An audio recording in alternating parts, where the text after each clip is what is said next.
The Pastor's Heart and Dominic Steele, and How to Talk About Jesus with Sam Chan. And look, our goal on The Pastor's Heart is to encourage pastors, particularly senior pastors, in our work of building up the saints and seeking the lost. And look, thank you for the waves of positive feedback and interaction that we've been getting from you, from all around the world, actually. And even yesterday, a senior pastor in London speaking of how helpful he's been finding our program. If you would like to help us get the word out, we'd appreciate that. You could like us on Facebook, follow us on YouTube, or you can subscribe to, and we'll send you an email every time we put out an episode. You go to thepastorsheart.net, and that would be terrific. Today, we're talking to the whole church, actually, about personal evangelism. Sam Chan is my guest. He's an evangelist with the City Bible Forum here in Sydney, and a new book that Sam has out. It's called How to Talk About Jesus Without Being That Guy. And Sam, thanks for coming in. Thanks for having me. I have so much praise for this book, and a couple of things I want to workshop with you a little. The structure is 8 helpful hints. Before we get into the detail of the book, the pastor's heart and your heart, and what's God been doing on your heart in this season? Yeah. I think COVID's just forced me to take a compulsory Sabbath, just restock, recalibrate as to what's important in life. I think, my spending is less, and suddenly I realised I actually don't have to own as much stuff as I used to think I did.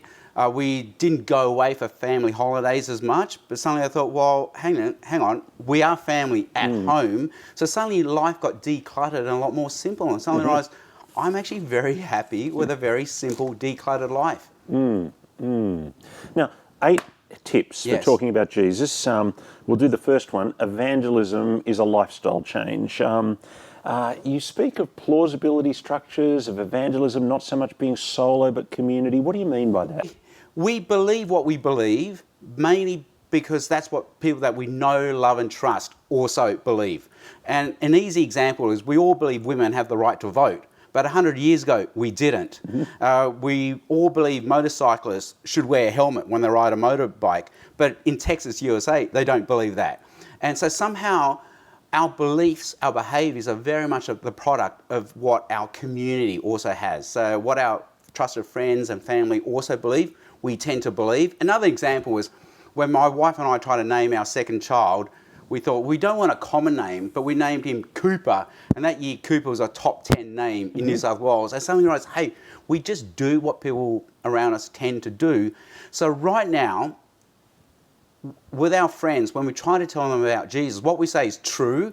Christ is risen from the dead, whether we like it or not, whether we believe it or not. But if we're the one and only bozo friend in their life, in their community that believes in Jesus, what we say is very unbelievable. But if our friends have many Christian friends who also believe in the Jesus story, then suddenly what we say becomes way more plausible, way more believable. And maybe the problem with evangelism is we've always gone out solo. Okay, this time I'm going to do it. I'm going to tell my friends about Jesus. Maybe I'm going to sign up for a book club, a cooking club, a football team, and I'm going to tell the room about Jesus. Yeah, as I was reading that chapter, I was thinking to myself, I've just had some work done on our house by a tradesman. He's actually spent like 2 weeks at our house, and so I've been trying to win him to Jesus in that conversation. And I realised, as I was talking to him, he just has the picture of the church as this old-fashioned institution and crazy. And so I decided we had some work that needed to be done down here at church, and so I got him to come and do that work. And so therefore he got to meet our whole staff team, and by getting into the little community of spending a day or two here, things started to become more plausible. And I realised, I've been living your chapter this last moment. Yeah. Oh, that's so great to hear. Yeah, he entered a community of believers, and he thought, hang on, many people believe this. And as I pointed out, Paul in 1 Corinthians 15 said, hey, I saw Christ risen from the dead. Oh, hang on, not just me, the other apostles, not just them, but 500 other people that you know, love and trust, they saw Christ risen from the dead. So it's way more believable at that moment. Now, I want to pick up on an argument that came in this first chapter that you had picked up from Rico Tice. And he was talking about moving from a Christianized community to moving to defeat a belief, apologetic kind of evangelism, to something like he calls they don't know. Can you there's some implications of this, but can you just explain that argument first? Yeah, so Rico Tice explains it this way. There are three phases of evangelism in recent Western Christianity. The first phase is the Billy Graham phase, where Billy comes, preaches a 20-minute Bible talk, and he's basically telling people to believe what they've heard 100 times before.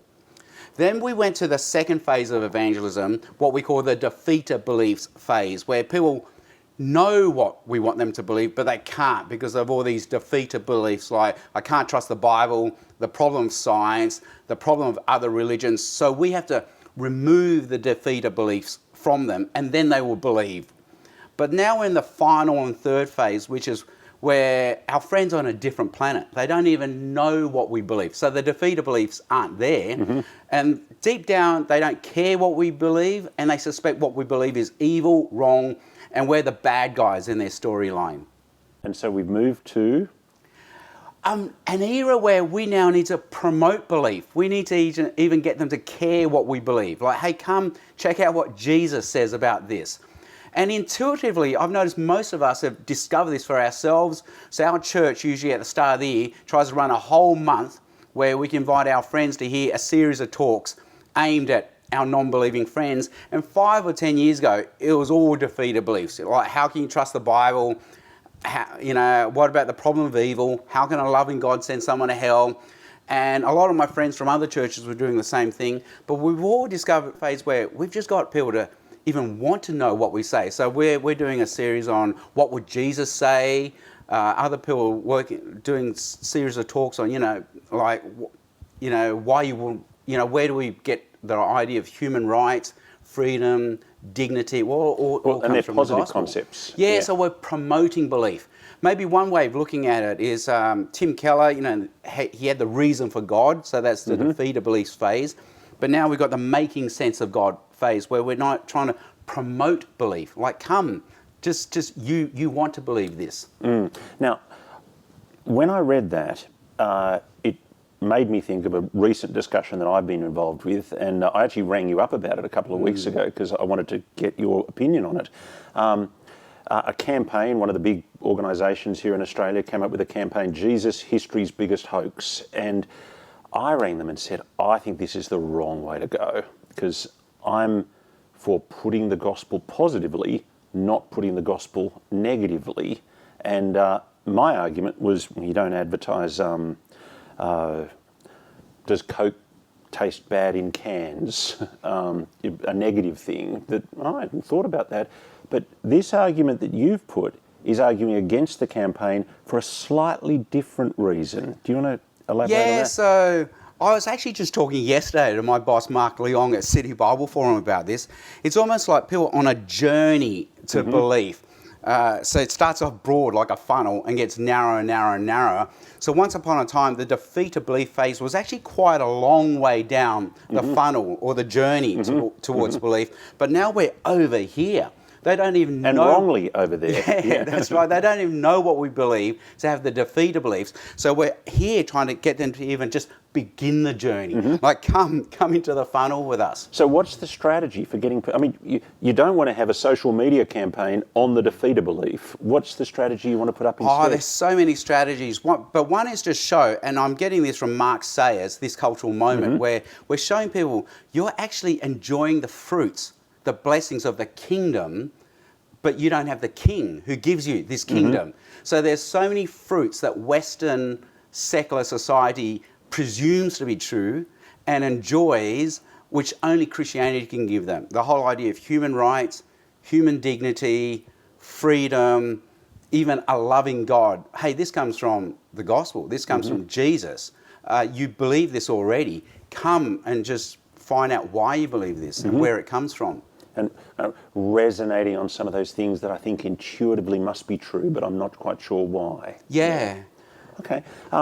Next chapter, you talk about go to their things and they'll come to your things. And you start off with an illustration on AC/DC's The Highway to Hell. That's right. It's extraordinarily depressing, that song, isn't it? You were struck by it at an Australia Day barbecue. I remember it at halftime in a Billy Joel concert and just thinking, 25,000 people singing Highway to Hell, and most of you are going there, and it's just overwhelming, really. Well, it struck me because it was on Australia Day that I was in a crowd of people all singing this as basically the unofficial de facto national Australian anthem. And it struck me, it was very appropriate because it summed up the Australian larrikin spirit, you know, the underdog basically sticking to the man, anti-authority. Also, it's our origin story. We were sent by the Brits here as convicts basically to die. So we may as well party and have a good time on the way. But it also struck me that the field is ripe for harvest. You know, what would Jesus see if he saw this? He would see not a threat to the gospel, but an opportunity for the gospel. The harvest is plenty right now. Now, I want to drill down in chapter 5, and really this is where you get to the heart of the gospel issues and tell a better story. And you've moved from the how do I get an audience to what I'm actually going to say. And the illustration or the argument that you put, and I've been reminded that you did actually argue this in Evangelism in a Skeptical World, although I'd forgotten. But the two different stories, the Asian conversion story and the Western deconversion story, remind me of that. Yeah, so I think I'm allowed to say this because I'm an Asian. But the first thing you notice when you go to an Australian university is there are Asians everywhere. There are more Asians here than Asia. And then you go to a Christian group on campus and you think, it's only Asians here. I'm the only white person in here. What's going on? And it's because the Asian conversion story is a story of liberation and freedom. It goes like this. I used to believe in evil spirits, darkness, fears, superstition, and endless need for status and success and to climb the security ladder. But either my parents found Jesus or I found Jesus and I've been set free from that. And I see my Asian friends who still haven't found Jesus yet, and I feel sorry for them because they live in fear, darkness, superstition. They're trapped. I wish they could find Jesus. And so for them, freedom comes in the gospel. Yeah, and it's a better story than the one they already had without Jesus. But for the typical Western white Anglo-Australian, their deconversion story goes like this. I used to believe in Jesus, or my parents used to believe in Jesus. I used to go to church. I used to get sent to Sunday school. I used to have to obey authority figures. I used to have to listen to outdated views on sex and morality. But I stopped believing in Jesus. And now I can do whatever I want to do. I can do whatever it takes to be happy. And when I see my friends who still believe in Jesus, I feel sorry for them. They're trapped. So for the Asian, you're saying the gospel brings freedom, and you're saying the Westerner has the conception that the gospel takes away freedom. Take away their freedom. Now, that can't be true. Well, obviously, it can't be true. It's not true, but that's their perception. That's their perception. Yeah. So how do we push back on that, or should we bother to push back on that? Is it impossible to push back on that? Or I think we've just too willingly taken that as the story that they're allowed to tell themselves. So now we can retell the story. So no, hang on, we are the better story, because Julianne Laird, who used to do campus ministry at AFES in Melbourne, I said to her, how's campus ministry going right now? She says, the last few years have been amazing. I said, why? What's going on? She said, we've had so many people become Christians recently. And I joked and said, were they Asians? Because it doesn't count if they're Asian. She goes, no, these were white people. And I jokingly said, oh, okay, so real converts, what's going on? And she said... Just for the record, that was Sam who said that, not me. And she said, it's purpose. They turn up on campus and they have no purpose. They turn up with unprecedented freedoms. Suddenly they're free from their parents, they're free from teachers telling them what to do, but they don't know what they're free for. So they're just as trapped and lost. But if they can discover Jesus, they discover the designer, they discover their design, they find fulfillment and purpose and meaning and hope. So it's the better story. That sounds like an attractive evangelism campaign you could run on social media. Yeah, that's right. Okay. In this chapter, I thought that was terrific. You then they go on to talk about a jargon-free message and a better story. Mikey Lynch gave you a bit of a tickle on this. Why don't I just read the little paragraph that he had a difficulty with in his review, and get you to respond to that. He says, you talk about a jargon-free gospel message. Here's one of my go-to explanations of the gospel for my non-Christian friends. There's more to life than what we see and touch. We're more than just atoms and molecules. We're more than just another species of life on this planet. We're more than just a blip in the timeline of the universe. We're more than the sum of our parts. You're part of something bigger. And that paragraph actually resonates with something that you were just saying before. It kind of is the same kind of argument. There's a purpose. There's a more than story. And you go on, but what is it exactly? It's this. There's a God who loves us, made us, and saved us. Saved's a new word. Mm-hmm. And now we get to the part of his story. Every day is a day where I live for Jesus because he lives for me. Every day is a day where I can journey with Jesus and bring his love, mercy, and justice to this planet. If this is true, then we're set free from our empty and self-absorbed lives. We're set free to admit that everything's not okay right now. The person you see on the outside is not the person on the inside. I'm not the person I pretend to be, but that's okay because Jesus is perfect, so I don't have to pretend to be perfect anymore. Jesus' Spirit lives in me right now, and he loves me just the way I am. Jesus loves me too much to leave me the way I am. Every day is a day when he makes me more and more into the person he wants me to be. Every day is a day where I can become my full potential, not through my plan for myself, but through God's plan for me.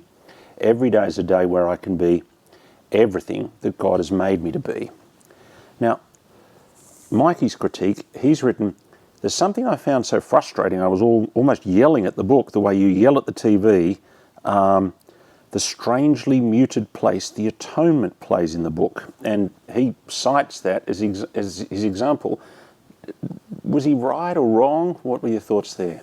I love Mikey Lynch, and he's a very smart man. So when I stumbled upon that review, I thought, oh my gosh, he must be right. Guilty, guilty, guilty, because I trust Mike's judgment over mine. But then I thought, no, hang on. Just 1 or 2 pages later, I had my gospel summary as manger cross king. God sent us his son Jesus as a human, one of us. He dies on a cross to take away our sin, guilt, and shame in our place, a substitute atonement. But then one day again, he's going to come again, set up his kingdom here on earth, and we can be part of that kingdom. So it's all God, what God has done. We got incarnation, atonement, and regeneration all there. And I thought, okay, what he's done is he's stumbled across my jargon-free gospel message in isolation without that, where I've actually teased out the significance of the God story. And I just picture myself, because this is what usually happens. When you meet a non-believing friend and you tell them the gospel, it means God sent us his son Jesus, and they say, yeah, but what does that mean? Jesus dies on a cross for you in your place. Yeah, but what does that mean? One day Jesus is going to come again. Yeah, what does that mean? Well, then the jargon-free message is what that means. There's a God who loves you, he made you, he saves you. Jesus is perfect, so you don't have to be perfect.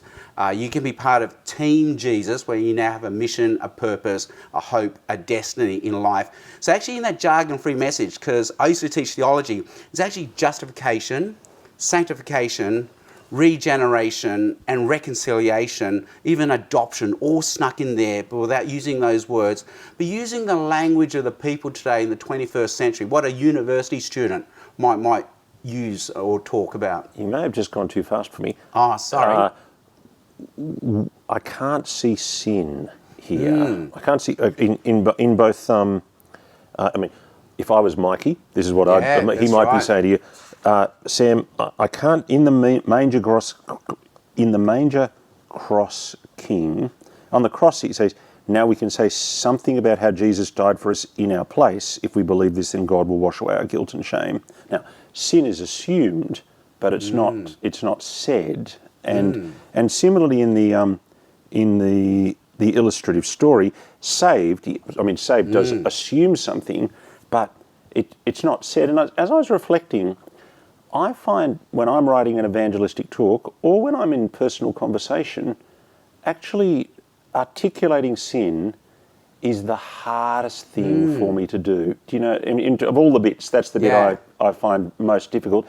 So I was looking for the bit where you do describe sin and model for me how to describe sin in this contemporary age. So have a go. Yeah, so I try to look at what Jesus does. So I mentioned this in the book. Jesus somehow, more often than not, can talk about sin without using the actual word sin. And I'm all for that. I used the word autonomy, but you've got a better... What do you say? So like to the rich young ruler, Jesus says, why don't you sell everything you have? Come follow me. And at that moment, he doesn't use the word sin, but he's actually telling the man, you've got a problem with money. It's your idol. You've replaced God with your idol. To the people who won't let the children come to Jesus, Jesus says, unless you become one of these, you can't enter the kingdom of God. Meaning maybe your problem is pride, self-righteousness, self-justification. To the woman at the well, you keep drinking this water, you're going to stay thirsty, and, tell me about your married life. So somehow he can sneak sin in without using the word sin. And so I'm getting there that, okay, we're not the person we say we are on the outside. Jesus is perfect, so I don't have to pretend to be perfect. So there's this whole idea that we fall short of the standard that we set for ourselves, let alone God sets for us. The whole we have all sinned and fallen short of the glory of God. Even, Jesus dies on the cross in our place. And I think that's just enough to make someone who's never heard this before, hang on, what does that mean? Like, why does someone have to die on the cross in my place? So I think they're just enough little pebbles there. They sneak in someone's shoe. So even God loves you, He made you, He saves you. See, the biggest anathema right now in the 21st century Western world is that we need to be rescued. But you just snuck it in there. I like the idea that a God loved me, who made me, but hang on, why does He have to save me? Well, it's because He loves you. So you want to use the word rescued. Yeah. You want to use the word redeemed, or you want... Redeemed is a wonderful word. The trouble is Hollywood and sports documentaries use redemption all the time, which the meaning's changed now. This is the redemption story. Meaning, we lost last year's grand final, but we can redeem ourselves this year. And I thought, well, no, that's a very works-based redemption story, which is the opposite of what the Bible... I just think, I would love to use redeem and redemption. It's just, I think, the secular world has changed its meaning too much. I don't think it's the word I'd use if I was writing my gospel outline from scratch. But because I was preaching on Colossians last week, it was there in the passage, and so I did it then. Yeah. I love to deconstruct the Western storyline, because the Western storyline is, I'm okay, and you need to accept me the way I am. So I'm definitely not sinful, and I don't need saving. That's the implication. But even secular writers like Will Storr, UK author, who wrote the book Selfie, How the West Became So Self-Obsessed, said just this storyline itself has led to a disproportionate amount of stress, anxiety, and depression. And that's where we can say, well, hang on, the gospel is the opposite story, where we can say, I'm not okay. I'm not the person you think I am. And Jesus accepts me for who I am. So again, this whole idea, maybe I'm sinful, I fall short, and I need to be rescued. And that's the gospel story. So it becomes good news once we deconstruct just how the Western secular storyline is actually a culture of perfectionism and insecurity at the same time, where I have to pretend I'm okay. And I think we were just talking about this at lunch. You do get to the issues of repentance. Well, not even repentance, but you do get to the issue of atonement when you get to the cross. Although that chapter would have been perhaps... That criticism may not have been there if the order had been different. Now... I could just sneak this in. Yeah. So often when I speak at school chapel services, I come in with saying, I actually introduce myself as saying, I once went to the Sydney Cricket Ground and you do the whole Mexican wave thing and the members don't do it, so everyone boos them. And then one day someone invited me to be a member and the Mexican wave went around and we all sit there and the members think, what do we do when it comes to us? And when it came to us, none of us moved and suddenly 40,000 boo us. And I thought, oh my gosh, I've become that guy, the one they boo. I said, that's how I feel right now, being the bozo in your school chapel service, having to tell you the Jesus story, because now I'm the one being booed. But spare a thought, one day you're going to be here like me. And then I say, we all know the Jesus story, don't we? And then in that moment of almost parody, I sneak it in. And we all know the Jesus story. God sent us His Son, Jesus, so that's manger. Jesus dies on a cross for us in our place, so that's cross and atonement. He rose from the dead. We can be part of his kingdom, his team, his family. And so that's the regeneration, the rebirth thing. And then we've all heard the Jesus story. But hang on. Now I'm going to tell you why we need the Jesus story. And that's when I go into the significance, the jargon-free bit, because that means I don't have to pretend to be okay. That means I value worth and dignity. That means I can be part of a mission to bring Jesus, justice, mercy, and love here on this earth. So it's teasing out the truth, the gospel truth, and its meaning, and the relevance and the significance for you right now in 21st century Australia, who thought you had the better storyline. Well, listen, this is the better storyline. I like that. In Mikey's review, he has a final quibble, which was Sam pitches the book as a book for the ordinary everyday Christian, for those who aren't the professional evangelist, and opens up the question of is every Christian an evangelist? And I actually went the opposite way to Mikey at that point. I thought it was fantastic that you were just assumed from the start that we were all involved in the game of evangelism. And I had it at the breakfast table this morning, your book, and my son said, that book, it's hard to get at the moment. And I thought, I want my sons to read this book, yeah. Tell me, though, about professional evangelist, everyday evangelist. Is evangelism the task of every person? And I think this is how evangelism has changed. So 10, 20, maybe 30 years ago, the Billy Graham phase, it really was event-based evangelism, get a really gifted speaker, like a Dominic Steele to turn up to your event and be brave, invite your friends to come and hear. But now we realise the event-based gifted speaker type evangelism was way down the journey. It was way down. Now we're actually needing everyday, normal Christians to be out here at the journey telling their friends about Jesus. It really is. We have to become the disciple makers now. So yes, there's a place for gifted professional evangelists speaking at events, but more often than not now, 99% of evangelism is just these one-on-one, organic conversations between people and their friends and family. The thing that I found most encouraging about this book is just hearing stories of you doing it, and you out talking to your friends, being on the roster of the soccer club or whatever it was, but just having the personal energy to be out there doing evangelism. And so I'm very grateful to you for the book, and I'm looking forward to reflecting further, and also the rest of my family reflecting further, and then us having conversations about it. So thank you very much for both coming in and sharing with us this afternoon, Sam. Oh, thanks, Dominic. Thanks so much for having me. My guest on The Pastor's Heart, Sam Chan, and the book is How to Talk About Jesus Without Being That Guy at the Sydney Cricket Ground. And we will put a link to how you can purchase this book in the show notes below on this program. Thanks for being with us. See you next week on The Pastor's Heart.